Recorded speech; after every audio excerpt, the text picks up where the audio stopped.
আসসালামু আলাইকুম স্যার। ওয়ালাইকুম আসসালাম। আমরা কোম্পানির তরফ থেকে আইছি, মলম বিক্রি করি, শান্তির মলম, প্রতি পিস 10 টাকা। ও আচ্ছা, তো আমার তো মলমের দরকার নাই। কি বলেন স্যার, ঢাকার শহরে যেই ধুলাবালি, মলমটা দিলে আপনার যত প্রেসার আছে সব নষ্ট হয়ে যাবে, ঠান্ডা, আপনার ফ্রেশ মাথা লাগবে। ব্যথা, কান ব্যথা সব ভালো হয়ে গেছে। আমি কিনছিলাম, জিনিসটা ভালো ভালো কাজ করে। তাই নাকি? কিন্তু এই মলম তো আমার আসলে এই বেটা তাড়াতাড়ি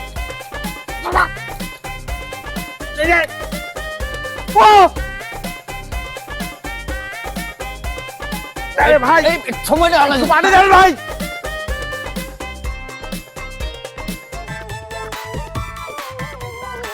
বুঝলাম না, যেই হারে তুই ফোন দিতাছস মনে হয় গিনিস বুকে সর্বোচ্চ ফোনদাতা হিসেবে তুই নাম লেখাবি। বুঝতে এগুলো কি বলতেছস? তোর কি বিশ্বাস নাই? অবিশ্বাস হলে তো আমি তোর লগেই দেখা করবো। এতবার ফোন দিলি গেলি গেছিস, তোর কাজ করবো না। আমার অনেক বড় বিপদ। কি হয়েছে? তোর ভাবি, আমার বউ আর কি, অনেক অসুস্থ। ডাক্তার কাছে যত দ্রুত সম্ভব অপারেশন করাইতে হবে। 15,000 টাকার খুব দরকার। বিশ্বাস কর, আমি মিথ্যা কথা কইতেছি না। এটা কি করলি তুই? আমি তোর বিশ্বাস করবো না মানে? হন, আমি তোর কোনোদিনই অবিশ্বাস করি না, আমি কাউরেই অবিশ্বাস করি না। বিশ্বাস যেন দুনিয়া থেকে উঠে দেব, দুনিয়ায় ধ্বংস হয়ে যাবে। দোস্ত, টাকাটা দে, তোর কাছে টাকাটা নিয়ে আমি অপারেশন থিয়েটারে যাব। অনেক টেনশন আছে রে। তাহলে টাকা দিলে এব, রক্ত মুক্ত লাগবো না? তো সব কিছুর ব্যবস্থা আছে, শুধু টাকাটা হলে চলবো।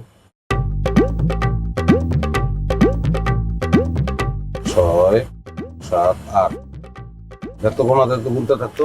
কত হয়েছে না? 8 না?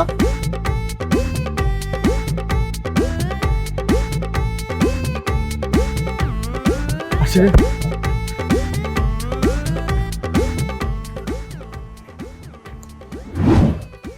আসসালামু আলাইকুম স্যার। ওয়ালাইকুম আসসালাম। আমরা কোম্পানির তরফ থেকে আইছি, মলম বিক্রি করি, শান্তির মলম, প্রতি পিস 10 টাকা। ও আচ্ছা, তো আমার তো মলমের দরকার নাই। কি বলেন স্যার, ঢাকার শহরে যেই ধুলাবালি, মলমটা দিলে আপনার যত প্রেসার আছে সব নষ্ট হয়ে যাবে, ঠান্ডা, আপনার ফ্রেশ মাথা লাগবে। ব্যথা, কান ব্যথা সব ভালো হয়ে গেছে। আমি কিনছিলাম, জিনিসটা ভালো ভালো কাজ করে। তাই নাকি? কিন্তু এই মলম তো আমার আসলে এই বেটা তাড়াতাড়ি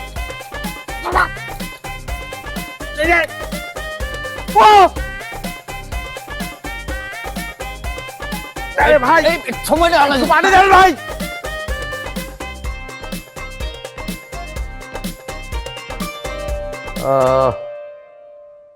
মা, ও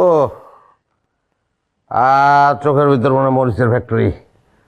ও জ্বলে যেতেছে, বরফে কাজ হবে না। দমকল বাহিনী খবর দাও, দমকল বাহিনী। আরে একটু আস্তে করে বরফের ঠান্ডাটা নেওয়ার চেষ্টা করো না। দমকল বাহিনী লাগবে না। আল্লাহর কাছে শুকরিয়া করো, জানটা নিয়ে বাসায় আসতে পারছো। সময় মতো যদি রাস্তার লোকজন তোমার হাসপাতালে না নিত, তাহলে আজকে চোখের সাথে সাথে জানটাও খোয়া আসতে হইতো। আরে আমি যন্ত্রণা মারা যেতেছি, এই অবস্থা তুমি আমার ঝাড়ি দিতেছ। তোমার কপাল ভালো যে আমি শুধু ঝাড়ি দিতেছি। তোমারে না কঠিন শাস্তি দেওয়া উচিত। এই যুগে এইরকম বোকা মানুষ থাকে? হ্যাঁ, রাস্তার একটা পাগলও তার ভালো বোঝে। আর তুমি কোন আক্কেলে রাস্তার মলম পাটিরে বিশ্বাস করতে গেলা? আরে ভাই রে, মানুষকে আমি অবিশ্বাস করবো কিভাবে 10 টাকার মলমের জন্য? এটা কোনো কথা? একই দেশের মানুষ না আমরা? ও তোমার সাথে তর্ক করে কোনো লাভ নাই। তুমি না এই বিশ্বাস করতে করতে যেদিন অবিশ্বাসের যন্ত্রণায় পড়বা, সেই দিন বুঝতে পারবা বিশ্বাসের কত ধানে কত চাল। থাক, নিজের বরফ নিজে দাও।